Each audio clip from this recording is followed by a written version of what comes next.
बेटा अब स्टार्ट करते हैं न्यू चैप्टर क्लास 10 का हेरिडिटी। बहुत ध्यान से समझेंगे, बहुत आसान सा चैप्टर है और बोर्ड के लिए बहुत इंपॉर्टेंट है। इंट्रोडक्शन से स्टार्ट करते हैं। इंट्रोडक्शन में देखेंगे सबसे पहले हेरिडिटी को समझने के लिए रिप्रोडक्शंस आपको क्लियर होना चाहिए कि किस तरीके से रिप्रोडक्शंस में जेनेटिक मटेरियल्स का हमने यूज देखा। तो अभी बात कर रहे हैं इंट्रोडक्शन से। रिप्रोडक्शन देखेंगे कि all living organisms reproduce to produce offspring. करिए जितने भी लिविंग ऑर्गेनिजम्स होते हैं, जितने भी लिविंग ऑर्गेनिजम्स हैं वो क्या कर रहे हैं, वो लिविंग ऑर्गेनिज्म रिप्रोड्यूस होते हैं, मींस अपने ही जैसे ऑफस्प्रिंग को प्रोड्यूस करते हैं। ठीक है, अब रिप्रोडक्शन प्रोसेस में जो हमने देखा तो हमने दो टाइप के रिप्रोडक्शन हमने स्टडी किए। फर्स्ट था असेक्सुअल रिप्रोडक्शन, सेकंड था सेक्सुअल रिप्रोडक्शन।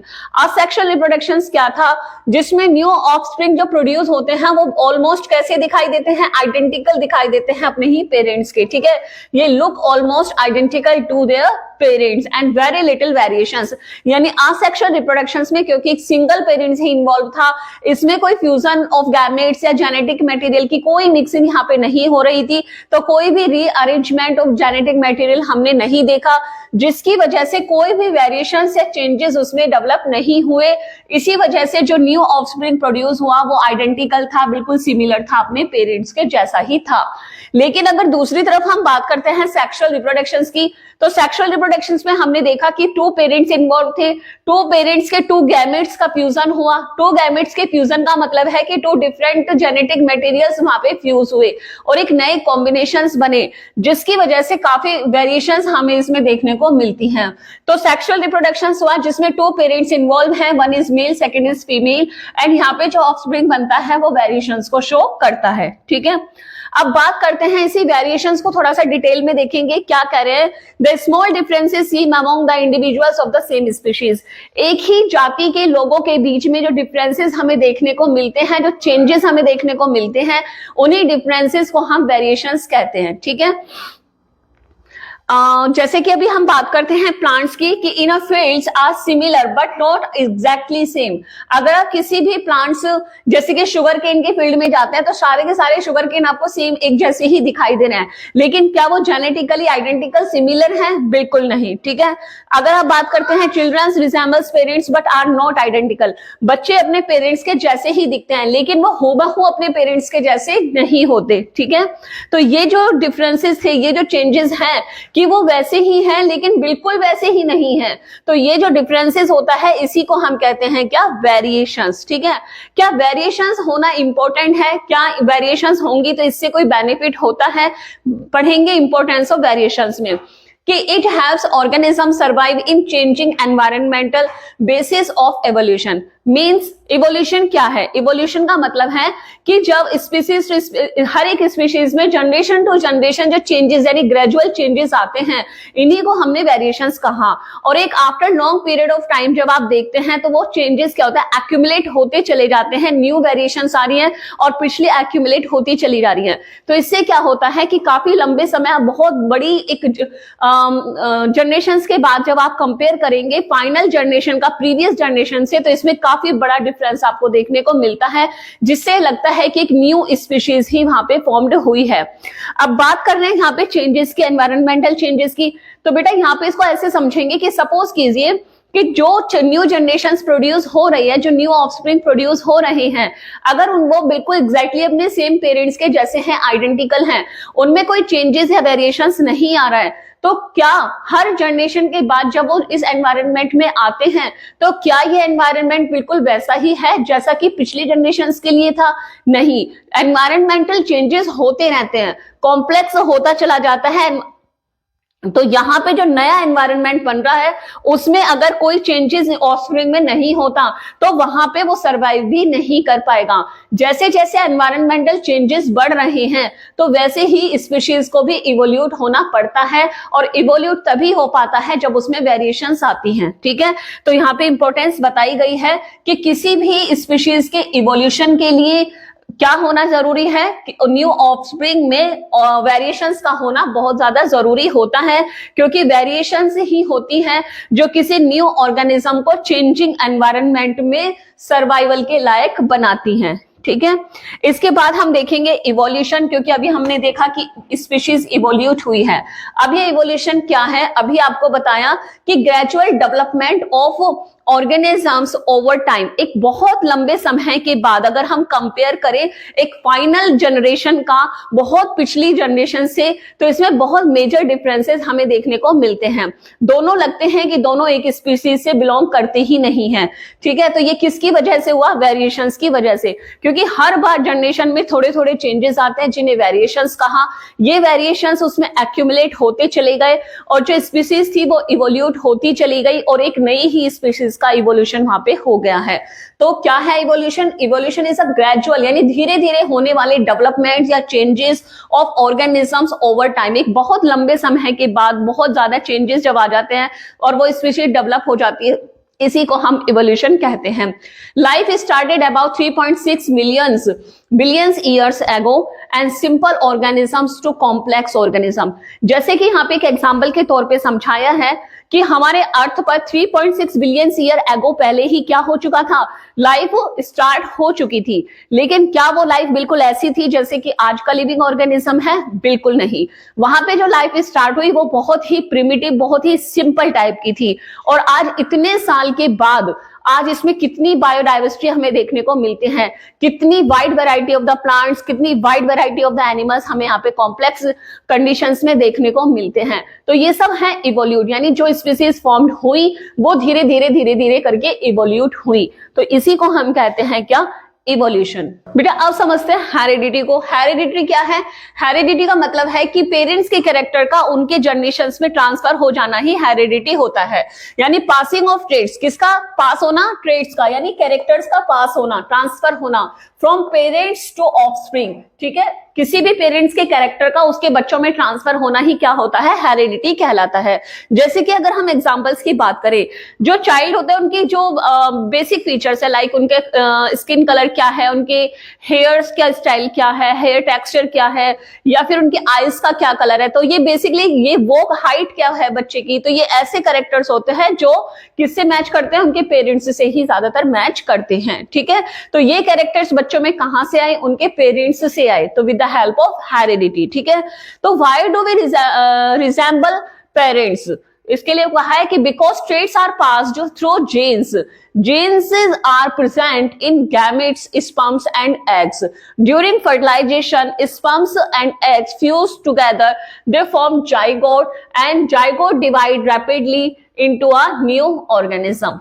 Means ये कह रहे हैं कि पेरेंट्स को यहाँ पे किस तरह से देखा गया है कि पेरेंट्स से ही ये जो जीन्स हैं वो कैसे ट्रांसफर होती हैं।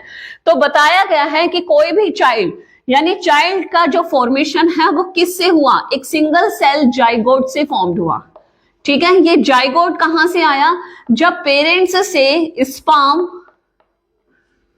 और ओवम का फ्यूजन हुआ तो ये एक सिंगल सेल बनी जाइगोट, और जाइगोट में मल्टीपल डिविजन्स के बाद ये चाइल्ड का फॉर्मेशन हुआ। तो इन स्पर्म और ओवम के अंदर, क्योंकि एक सेल है, सेल के अंदर न्यूक्लियस है इस तरीके से, और न्यूक्लियस में प्रेजेंट है आपके क्या? क्रोमोसोम्स। क्या प्रेजेंट है? क्रोमोसोम्स। और इन्हीं में प्रेजेंट होता है क्रोमोसोम्स, और इसी में प्रेजेंट होते हैं आपके जीन, ठीक है, या कह सकते हो आप डीएनए, ठीक है। तो ये जो जीन होते हैं ये आपके सेल्स के क्रोमोसोम में प्रेजेंट होते हैं, न्यूक्लियस में। सेम जैसे कि यहाँ पे फादर के स्पर्म्स में और मदर के ओवम में भी उसी तरीके से ओवम के न्यूक्लियस के अंदर जो क्रोमोसोम है उनके पास जीन प्रेजेंट होते हैं, और एक जीन एक कैरेक्टर को कैरी करता है, ठीक है। तो यहाँ पे जो जीन है वो क्या हो जाएंगे? वो ट्रांसफर हो जाएंगे किसमें? जाइगोट में। दोनों के जीन जाइगोट में ट्रांसफर हो जाएंगे, और जब चाइल्ड का फॉर्मेशन होगा तो हर एक कैरेक्टर के लिए ये जीन क्या करेंगे? रेस्पॉन्सिबल होंगे, ठीक है, लाइक हाइट के लिए, कलर्स के लिए, कॉम्प्लेक्स के लिए। तो ये सारी जो चीजें हैं, जो फीचर्स हैं आपके, वो कहां से आए? आपके जीन इनको कंट्रोल करते हैं, और इन्हें कंट्रोल करने वाले जीन आपके पास कहां से आए? आपके पेरेंट्स से, स्पर्म्स और ओवम की फॉर्म में, ठीक है। तो यहाँ पे बताया गया है कि किस तरीके से एग और स्पर्म्स के फ्यूजन से क्या होता है? जाइगोट बनता है, और जाइगोट से ही न्यू ऑर्गेनिज्म फॉर्म्ड होता है, और इसी फ्यूजन में क्या होता है? हमें जीन मिलते हैं जो हमारे कैरेक्टर्स को कैरी करते हैं अपने पेरेंट्स से, ठीक है। इंपॉर्टेंट पॉइंट क्या है कि offspring are similar but not identical to parents. जो न्यू ऑर्गेनिज्म फॉर्म्ड हुआ है वो अपने पेरेंट्स के जैसा दिखता है, लेकिन वो आइडेंटिकल यानी 100% अपने पेरेंट के जैसा नहीं होता है। लाइक ये जो चाइल्ड है ना तो वो 100% अपने फादर के जैसा होगा, ना ही वो 100% अपनी मदर के जैसा होगा।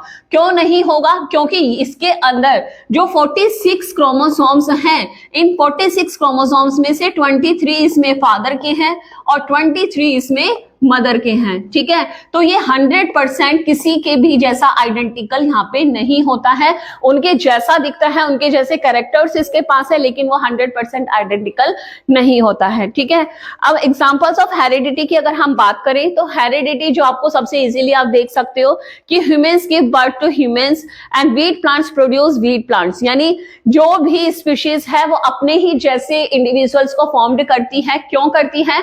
क्योंकि उन्हीं के बॉडी के डिजाइन्स के जो फीचर्स हैं, जो उनका डिजाइन है, उनको कंट्रोल करने वाले जीन ही आगे न्यू जनरेशन में ट्रांसफर होते हैं। न्यू जनरेशन में भी वो वैसे ही फीचर्स या वैसे ही कैरेक्टर्स को डेवलप करते हैं। ठीक है, तो यहाँ पे जो स्पीशीज होती है वो वैसे ही न्यू ऑफस्प्रिंग को प्रोड्यूस करती है।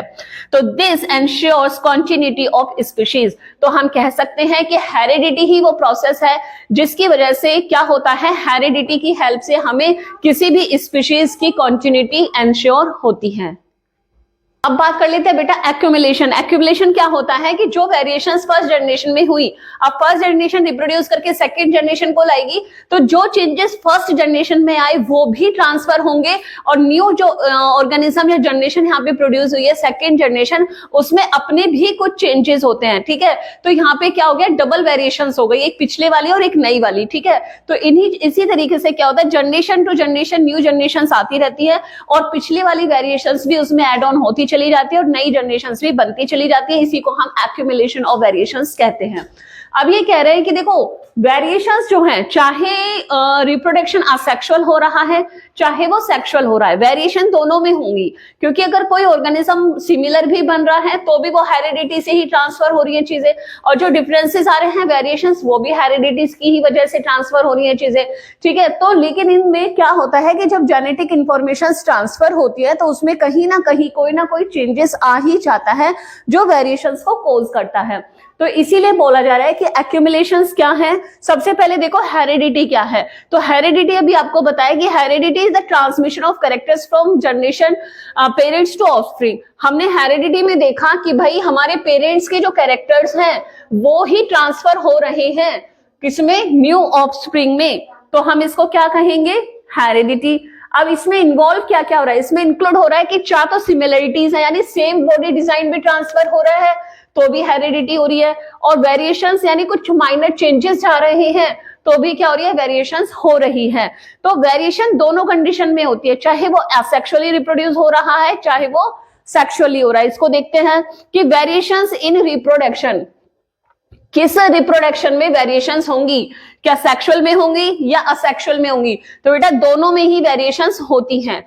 वेरिएशंस इन रिप्रोडक्शंस की बात करें तो इट अकर इन बोथ, चाहे वो असेक्सुअल है चाहे सेक्सुअल है, दोनों ही प्रोसेस में वेरिएशंस कॉज होती हैं। Reproductions, these variations accumulate over generations, यानी जो वेरिएशंस अभी फर्स्ट जनरेशन में आई फिर सेकंड में भी आएंगी, थर्ड में भी आएंगी, तो जितनी भी नई जनरेशंस आते चले जाएंगी उसमें पिछले जनरेशंस में हुई वेरिएशंस भी ट्रांसफर होती चली जाती हैं। यानी पिछला जो वेरिएशन है वो तो ट्रांसफर होगा ही होगा और नए चेंजेस भी बनते हैं। ठीक है, इसी को हमने कहा था क्या, एक्यूमुलेशन ऑफ वेरिएशंस। अब असेक्सुअल रिप्रोडक्शंस में बस थोड़ा डिफरेंस ये है कि वहां पे क्योंकि एक सिंगल पेरेंट्स ही था तो वेरिएशंस की जो क्वांटिटी है वो काफी कम होती है, जो डिफरेंसेस आता है वो बहुत ही स्मॉल स्केल पे हमें देखने को मिलता है। असेक्सुअल रिप्रोडक्शंस में हमने बताया कि सिंगल पेरेंट्स इन्वॉल्व था, तो यहाँ पे जो ऑफस्प्रिंग बनता है वो ऑलमोस्ट आइडेंटिकल ही होता है, यानी हम इसको क्लोन भी कह सकते हैं। जो genetically identical similar organism produce होते हैं उनको हम क्लोन्स कहते हैं। ठीक है, आफ्टर सेवरल जनरेशंस होता क्या है कि असेक्सुअल रिप्रोडक्शंस में छोटा सा डिफरेंसेस आया। ठीक है, अब इनमें क्या रैपिड डिवीजन चलता है, यानी एक ऑर्गेनिज्म ने 2 बनाए, 2 से 4, 4 से 8, और मतलब कुछ टाइम बाद आप देखेंगे एक लार्ज नंबर ऑफ ऑर्गेनिजम्स इसमें जनरेशन जो होते हैं वो प्रोड्यूस हो जाती हैं। तो मैनी इंडिविजुअल्स आर प्रोड्यूस्ड, बहुत सारी जनसंख्या यहाँ पे जो है इनकी बढ़ जाती है। And differences are very small, लेकिन डिफरेंसेस जो होता है वो बहुत ही स्मॉल स्केल पे होते हैं। क्यों होते हैं?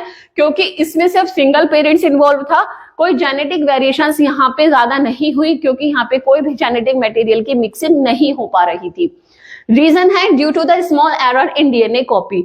अब डीएनए कॉपी क्या है कि कोई भी ऑर्गेनिज्म, वैसे पहले भी बताया था कि देखो सेल के अंदर न्यूक्लियस में यहाँ पे जेनेटिक मटेरियल होता है। जेनेटिक मटेरियल्स से ही में ही क्या प्रेजेंट होते हैं आपके, जेनेटिक मटेरियल में ही आपके डीएनए और जीन्स यहाँ पे इस तरह से प्रेजेंट होती है। ठीक है, ये जीन ही कैरी करती हैं आपके क्या, जेनेटिक कैरेक्टर्स को, यानी आपके बॉडी के डिजाइन, आपका बॉडी का फीचर, सब ये जीन ही होती हैं जो कंट्रोल करती हैं। ठीक है, जब ये जीन न्यू जनरेशन में ट्रांसफर होती है तो उसका डिजाइन भी बॉडी का वैसा ही बनता है जैसे जीन इनके पास प्रेजेंट होते हैं।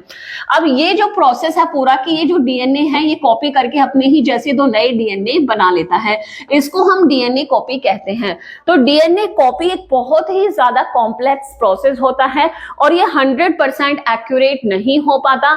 इसमें कोई ना कोई कमी जरूर रह जाती है या चेंजेस आ जाते हैं, और ये चेंजेस ही क्या कॉज करते हैं, वेरिएशंस को कॉज करते हैं। तो हमें ये टेक्निकली समझ में आ गया कि वेरिएशंस का रीजन क्या है। वेरिएशंस क्या है वो तो समझ में आ गया था कि किसी भी इंडिविजुअल्स के बीच में, एक ही स्पीशीज के इंडिविजुअल्स के बीच में होने वाले डिफरेंसेस को हमने वेरिएशंस कहा। अब इसका टेक्निकली जो डिफरेंसेस था वो ये है कि भाई जब डीएनए से डीएनए की कॉपी होती है तो वो एक कॉम्प्लेक्स प्रोसेस है, उसी कॉम्प्लेक्स प्रोसेस में जो थोड़े बहुत चेंजेस रह जाते हैं उसी की वजह से क्या कॉज होता है, वेरिएशंस कॉज होता है। ठीक है, अब हम इसका कंपेयर करें सेक्सुअल रिप्रोडक्शन से, तो सेक्सुअल रिप्रोडक्शन हमें ऑलरेडी पता है कि भाई 2 पेरेंट्स इन्वॉल्व थे। ठीक है, एक फादर और एक मदर। इसके साथ साथ इसमें क्या हो रहा है कि offspring receive some trait from father and some from mother. इसमें से कुछ ऐसे कैरेक्टर्स होते हैं जो ऑफस्प्रिंग अपने पापा से और कुछ अपनी मदर से क्या करता है, रिसीव करता है। इट्स मीन कि रिजल्ट क्या बना, तो each offspring has a different combinations of traits lead to a greater diversity. अब यहाँ पे कह रहे हैं कि जो सेक्सुअल रिप्रोडक्शन था उसमें 2 पेरेंट्स इन्वॉल्व हैं, 2 पेरेंट्स का जेनेटिक मटेरियल इन्वॉल्व है। तो यहाँ पे जो डिफरेंसेस होते हैं as comparatively to sexual reproductions वो काफी वाइड रेंज में या ग्रेटर डाइवर्सिटी आपको यहाँ पे देखने को मिलती है। रीजन आपको ऑलरेडी बता दिया कि 2 डिफरेंट ऑर्गेनिज्म है, 2 डिफरेंट ऑर्गेनिज्म का जेनेटिक मटेरियल मिक्स होता है, न्यू कॉम्बिनेशंस बनते हैं, तो डिफरेंसेस एक लार्ज स्केल पे होता है। इसीलिए असेक्सुअल रिप्रोडक्शन की कंपैरेटिवली सेक्सुअल रिप्रोडक्शंस में आपको मेजर्ड वेरिएशंस देखने को मिलती हैं।